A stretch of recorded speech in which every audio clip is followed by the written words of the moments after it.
Hello and welcome to Coffee with Carey. Fresh coffee. Thank you for stopping by today. It's dating advice today, and on the agenda is how to avoid small talk. I had a client who despised small talk. She became rude when people would have, she knew it. She said she couldn't control it. Of course she could have. She chose not to.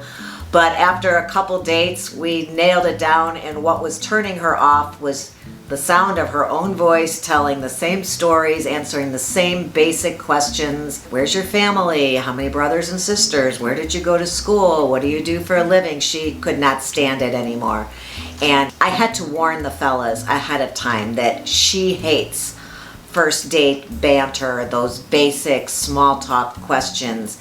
I would let him know that if she started shutting down, to give her a signal. I think we had an actual physical hand signal that we would share. This was last year and a half ago. But I gave him, with her permission, an open door policy to ask any types of questions that would usually be inappropriate for a first date. And that worked really, really well for her. So maybe you want to have an intimate conversation. I have some other ideas. Stick around, that's what we're talking about today. First of all, number one, I would be remiss if I did not mention that I have a playlist here on my channel that's called Conversation Starters. And there are a few episodes and they have lists of a couple questions, unusual, more probing questions that you can use on a date to break up the monotony of those small talk questions that we all suffer through if we're out there with lots of first dates. So check those out. I will put a link to them up here. If those aren't enough, you need some fresh ones. There are lists on the internet of 100 questions to ask on a first date. So check that out.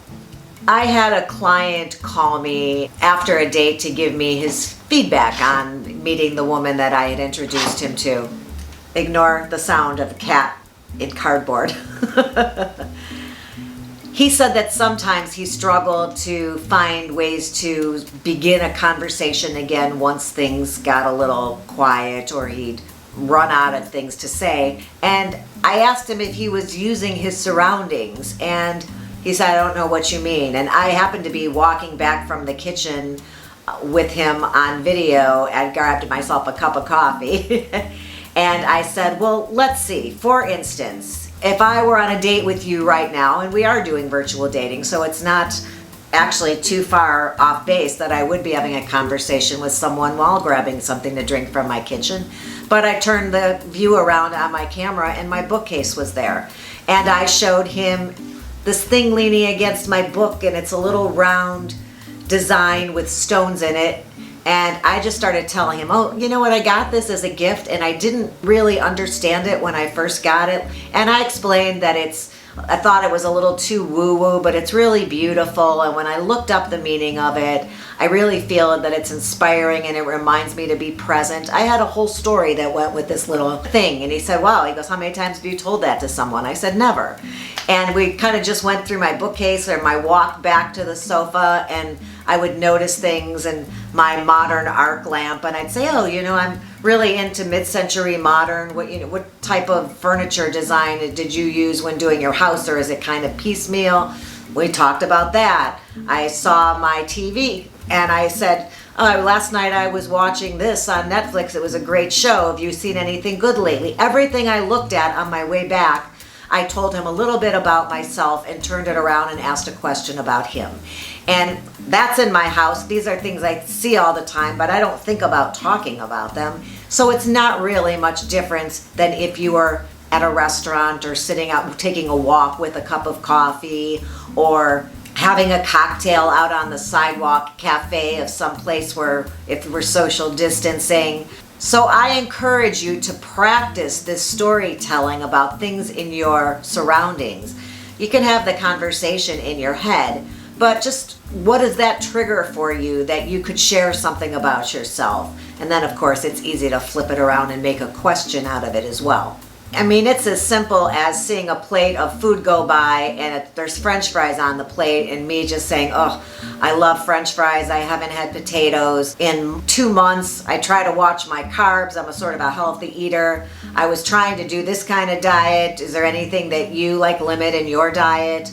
Or prawns. I love prawns, but I always buy the ready-made ones, the ones that are pre-cooked as opposed to the ones with the veins, because those freak me out. But I know that it's much better if I buy the other because they don't get tough. I mean, we can be off on a food conversation just from a plate passing by. Asparagus on their plate. Do you know what asparagus does to your body? Did you know that it doesn't do that to everybody?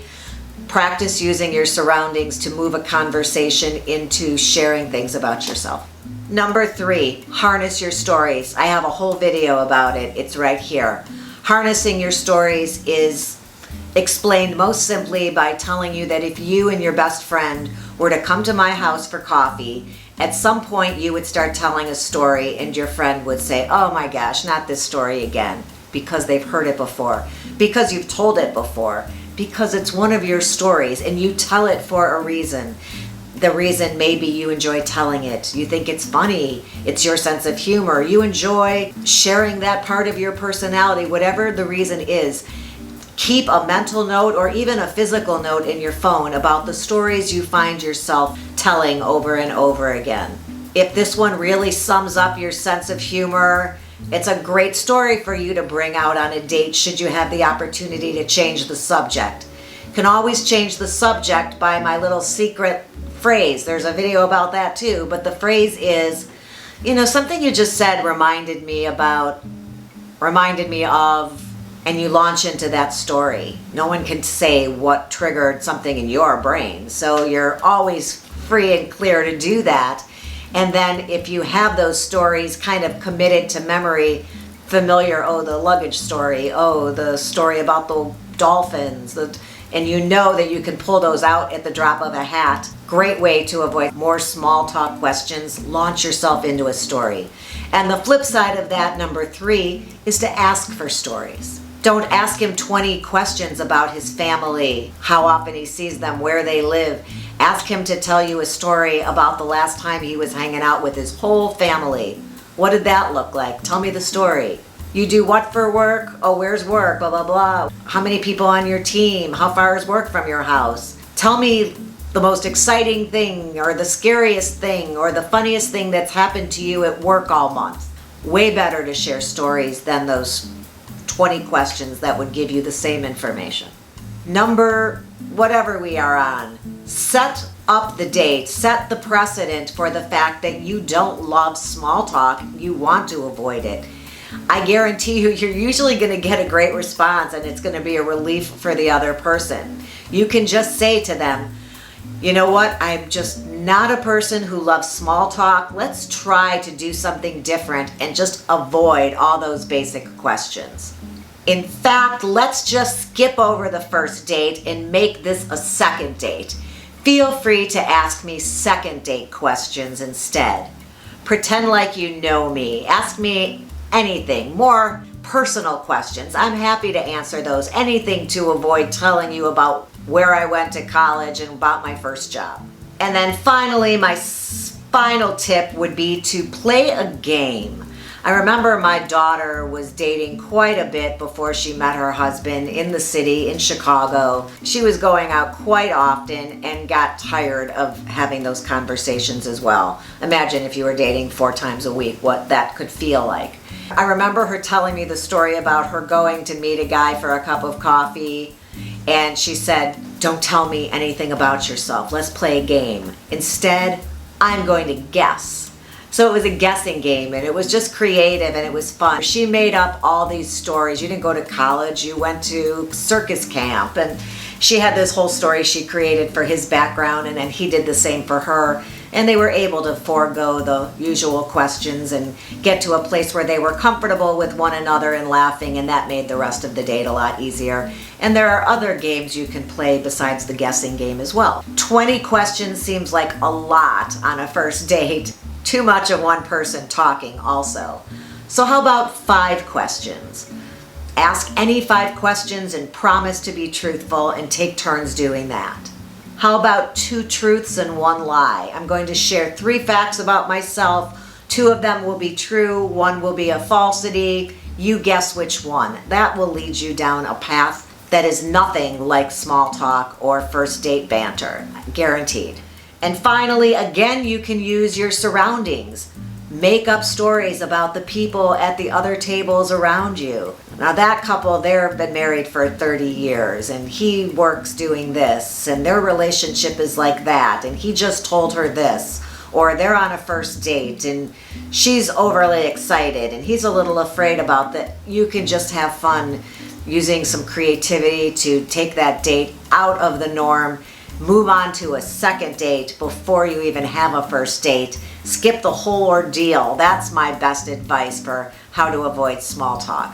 I hope you found it helpful. If you did, please give this video a thumbs up. And while you're poking around on my channel, why don't you hit the subscribe button and the bell will let you know every time I upload a new episode. I would love to have you back. Lots of dating advice this month actually, but sometimes fashion, sometimes makeup. I cook sometimes too because I still got to eat even though I'm over 50. It's still required. And I'm learning about nutrition more and more all the time. Some of those have to be interesting to you, so come on back sometime. I appreciate you being here today though, very much, and I will look forward to it next time. Until then, have a good one.